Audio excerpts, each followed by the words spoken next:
Welcome back, everybody. Here we are, just in time for the Mid-Summer Madness for Overwatch League, season number 5. So we're going to be going through predictions for week number 1. First of all, very quick congratulations to the Los Angeles Gladiators taking down the West region, and Seoul Dynasty for taking down the East region. For the kickoff clash, for the Gladiators, it was their second tournament victory. They, of course, won the Countdown Cup last season. And for Seoul, even though they've had a lot of appearances, including the Grand Finals in Season 3, this is their first tournament championship. So, congratulations to them. Been a long time coming, I know, for that fan base and that team. I think every tournament, every week, we just get further and further into distinguishing that Prophet is the unquestioned GOAT of Overwatch Overwatch League as it stands right now. But in any case, for the Midsummer Madness, we have a couple of little changes. There is the update, including Zen's big kickback, Mercy's super jump, and a couple others. It's the last patch that was available to the public, if that makes sense. Is the last patch that was available to the public in Overwatch 2 before it shut down. So in any case, the teams that I'm picking, they are going back to last season's format for this tournament, where we have 2 teams from each region that are going to be heading, I believe, to Hawaii again, like they did last season. Project Aloha, I believe they call it.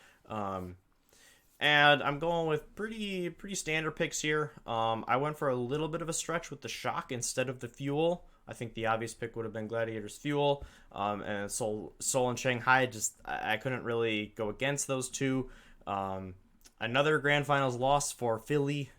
It's rough. I believe that is their 5th appearance now in a title match.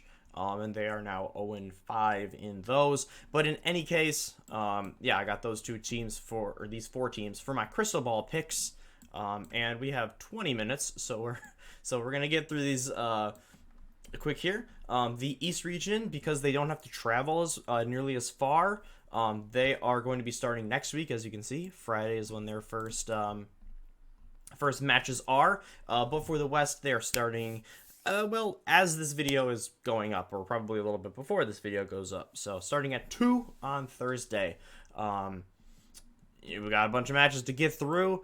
I believe they're going back to the 8 teams again, like last tournament that get in. Maybe they're going to do 6 again. And remember, 2 teams will be making it through into the Final 4. I like that they're kind of they're switching off, because I really like the kickoff clash format. But I didn't. I did miss seeing the West and the East come together. So the fact that we can get both, between tournaments, I think is a very good idea. Keeps it a little more fresh as well. But in any case, we are going to hop into the predictions. For me, it's hard to tell what's going to happen meta-wise. I don't see it being particularly different than last season. Or not last season, the kickoff clash, last cycle tournament, whatever you want to call it. I think the good teams are still going to be good. The bad teams aren't going to be great. There's obviously room for growth, and a lot of the teams, especially the ones that were starting to find their footing a lot towards the end of the stage, are going to carry that momentum over. But in any case, we start off with the London Spitfire taking on the Florida Mayhem. This is an interesting one early on. Mayhem looks solid. They did struggle a bit in the tournament itself for Kickoff Clash, dropping their first to Atlanta, and then their second to Dallas.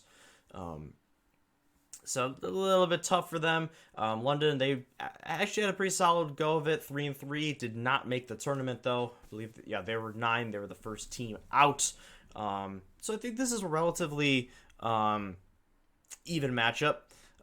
Florida Mayhem released Adam, and kind of caused a stir because it wasn't handled very well by them. They released him over Discord. they didn't even really make a farewell announcement, like a lot of teams do. It just wasn't handled very well. A lot of the community wasn't super happy about it. Adam himself was pretty disappointed, and I think rightfully so, in the way that they handled it. Yi, the like the GM of the Mayhem, put out a statement, kind of saying that, he regretted how things went down, should have been handled better, and that they will going forward. So hopefully they do. In the 5 seasons of the league, we've had some issues with teams not handling things well. It's not just the Mayhem. We've had a lot of issues. We had the travesty of Valiant last season, with their budgetary constraints, you could say. And now another thing with them this year, trying to get Marvel in with taking money from other players' salary, like asking the players, hey, can you chip in some of your salary so we can pay? That's rough. That's bad. That's really bad. That should never be a thing. The players should never have to kind of make that decision and be put in that position. So it's frustrating to see organizations taking these kind of missteps. And there's a lot of really well-run organizations in the league. But in any case, we won't talk about that. We're gonna fly through the predictions real quick. We're going to have something a little more detailed about that coming up pretty soon. But in any case, I got the Florida Mayhem taking this one. I think it's close. We're going to say 3-1 with it being pretty much competitive the whole time. But I still think Florida is the more solid team. They're built pretty well to face Rhine. I don't see Rhine comps becoming more powerful this patch. So I think London retains their spot as a decent team. But they need some victories against the higher tier like Florida if they're gonna start convincing me that they can make these tournaments and do well in them.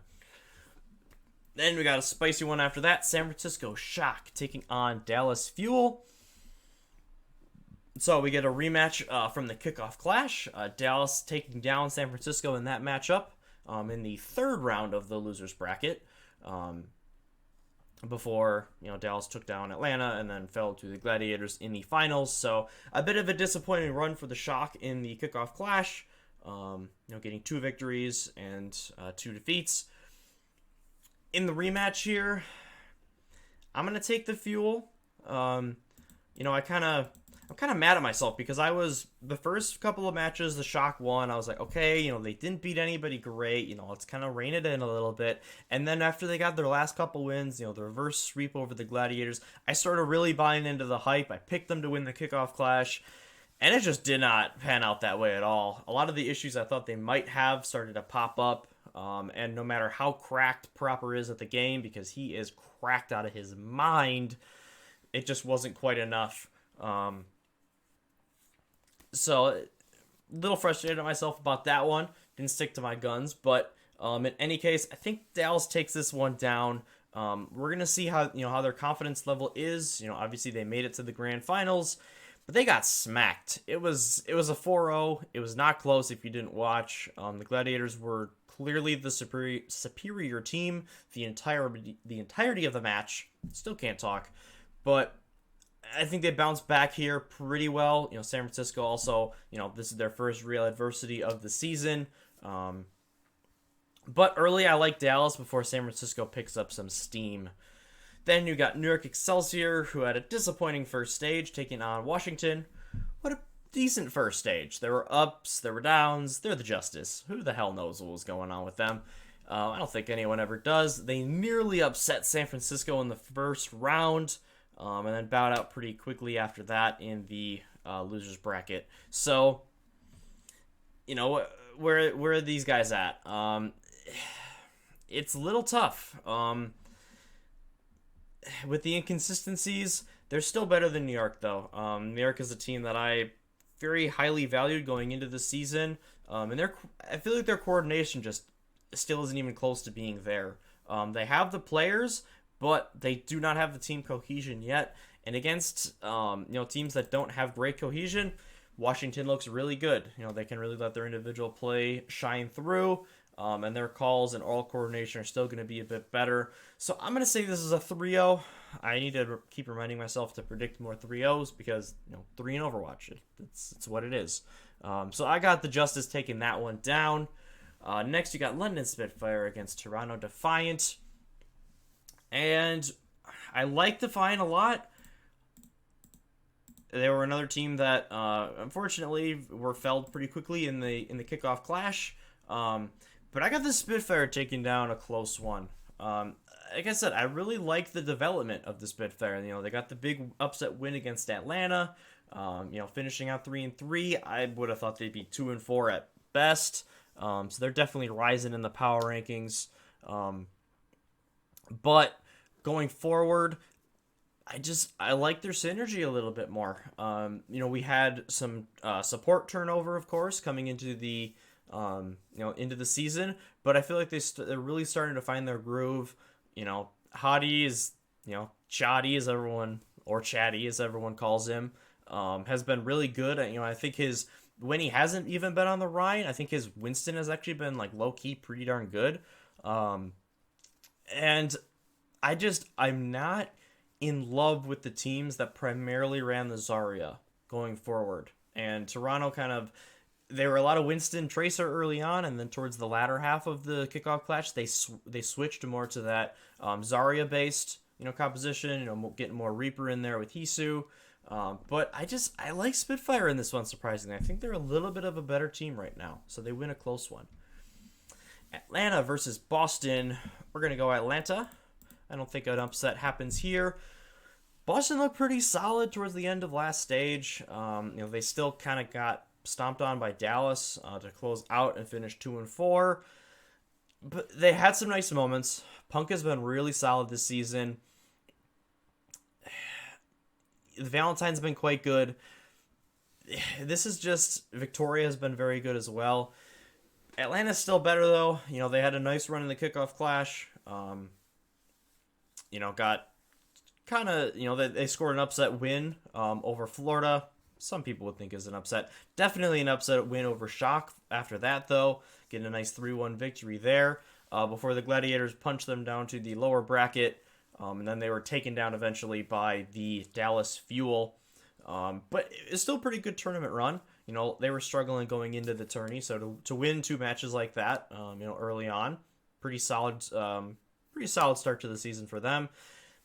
They're a little bit better for me. I think this is a pretty close matchup. Some of the maps are going to be like, it could go either way.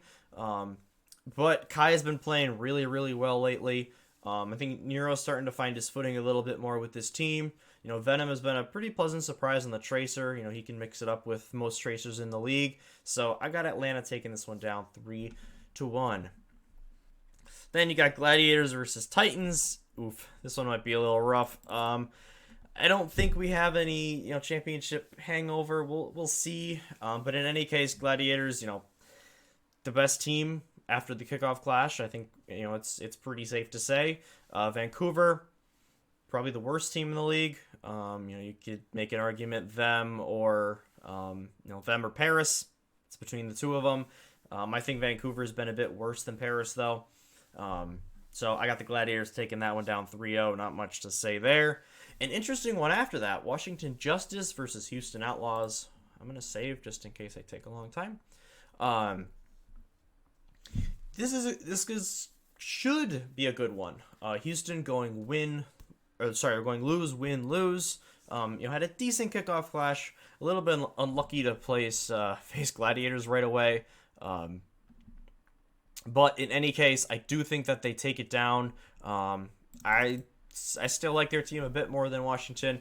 I think they have to figure out this tank line thing. You either have to really commit to the Doom and have Dante in all the time, or I think you have to more commit to Piggy and play more of the Zarya comps, or see if he can get some value in as the Rhine or the Winston. This team has always had a main tank problem, though. Since season 1. Mumu had some ups and downs. They just haven't ever really found somebody. Jangu had a good start a couple of seasons ago, and then he kind of fell off. It's been a carousel. They haven't quite found it. But even that being said, the DPS line is still sick. The support line is really good.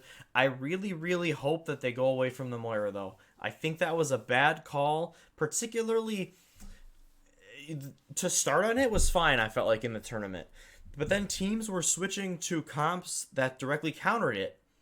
And Outlaws, all they had to do was switch back to Ana. And they would get an insta advantage, and then have to make the other team switch again. As teams do in Overwatch. You play the chess game of switching comps to counter each other, back and forth. But they were so stubborn. It was like they found the secret sauce with the Moira, and it just wasn't it. Ana just gets so much more value. Custa kept talking about it on the broadcast. Shout out to Custa and Jaws were a really, really good cast in the playoffs. Let me know if you agree down in the comments below. But I thought they were a really good cast. I was super pleasantly surprised. They were super engaging. Very smart. Custa's got the big brain, as we all know. But they were really entertaining. So hopefully Houston is a little less stubborn and a little more flexible, because when they are, this is still a team to be reckoned with. So I think they take down Washington 3-1. Gladiators versus Paris. Yeah, we're going to go with Gladiators in a landslide. Side note about Paris, they have released Glister, who was the sole Korean, and at least in the starting lineup, I think on the team. They have mutually parted ways, they said, with him. He had some nice moments. I hope he lands up with another team, because he still has a very high upside. And they have replaced him with longtime contenders player Dove. So cool to see Dove getting his chance in the Overwatch League. Maybe they think for synergy purposes, less of a communication gap with the language barrier. So him and Wub is the new DPS combo. They have a completely new DPS duo that they started the season with. Of course, starting with Naga and Glister. So we'll see how that goes. Glister, Dove is still Gladiators 3-0. And then you got Atlanta Reign versus Dallas Fuel, another rematch from the kickoff clash. I think this one goes mostly the same as the last match between these two went. I still think Atlanta is even though they beat San Francisco, I still think that they're the stopgap between the second tier and the first tier in the league right now, or in the West right now, I should say. And I got Dallas taking it down. I think they're just a bit better right now. And Atlanta, they got to show something before I can really put them up there. I feel like Gator has struggled when he's come in. Hawk has also been very hit or miss. He had some really effective Doom moments early on, but they kind of got smacked in the last couple of maps that they brought him in on. But Gator also had some struggles with the Winston, so I think they're still trying to find their perfect groove for the 5v5. Next, you got Florida Mayhem, double points, taking on Toronto Defiant. Again, I feel kind of bad going against Toronto twice, but Florida is a bad matchup for them, I think. I think the one thing that we have to watch for Florida coming into this stage is, can they be a little bit more versatile?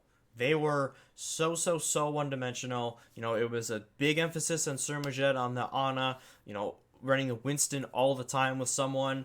And while someone got off to an amazing start, he kind of mega fed in the kickoff clash, to be honest. He was getting just absolutely rolled and smoked. It was either him or Sir that was just getting picked time after time after time. Felt like they couldn't really adapt their playstyle when they played the truly great teams. So we're going to have to watch that going forward. Are they going to have more compositional changes that they can go to, or even just play styles that they can kind of, revert to if another team is taking advantage of those dives, or if they're taking advantage of Sir being a little more exposed. But I still do think that they're a good enough team that they take down, the other middle tier teams like Toronto. Next, San Francisco Shock versus Boston Uprising. Yeah, we're not going to go for an upset in this one. I think that San Francisco takes it down. I still think Boston is pretty decent, especially for being 2-4. They have a bit of a tough draw with Atlanta and San Francisco. We'll see if they can do anything with it, but for now, I think they go down 0-2 early. Then Paris Eternal takes on New York Excelsior. I'm going to go with Paris here. I think it's close, back and forth.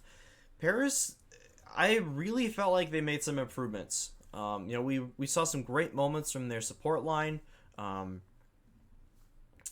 certain maps played a bit better for their style. I think Wub is really starting to find his footing, on DPS. But we'll see. I think New York is a little better on paper, but in terms of performance the last few weeks and how they're trending, I think Paris is just a little bit better. And that's why they edge them out in a map 5. And finally, we've got Houston Outlaws taking on the Vancouver Titans. Again, I'm going to go Houston. We don't have a lot of 3-0s. I'm going to go 3-0 here. Houston, I think they're just going to get a nice little snowball going. I don't think that Vancouver's coordination is quite good enough to really punish Dante. That's really what it's about, when you play the Houston Outlaws, at least last stage. We'll see if it's different going into this one. But from what we know, it's really about slowing Dante down and stopping him from getting early value on the Doom. If you could do that, you got a really nice chance against them. But I don't see the Vancouver's coordination being there yet. And as a result, I think that they take it down 3-0. So there are my week 1 predictions for the Western region. We are going to hold off on the East for next week, of course. But yeah, let me know what you think down in the comments below. Who are your crystal ball teams? Who do you got? Any big stretches that you're going for, or are you gonna go pretty vanilla like I did? Curious to know what you have to say about it. If you think that any of the teams that struggled last stage are gonna really pop off, or any of the teams that were really good last stage are gonna fall off. I'm curious to know what you think. But other than that, as always, thank you very much for watching. We didn't miss the first week and a half of the predictions this time, so we'll actually get a good,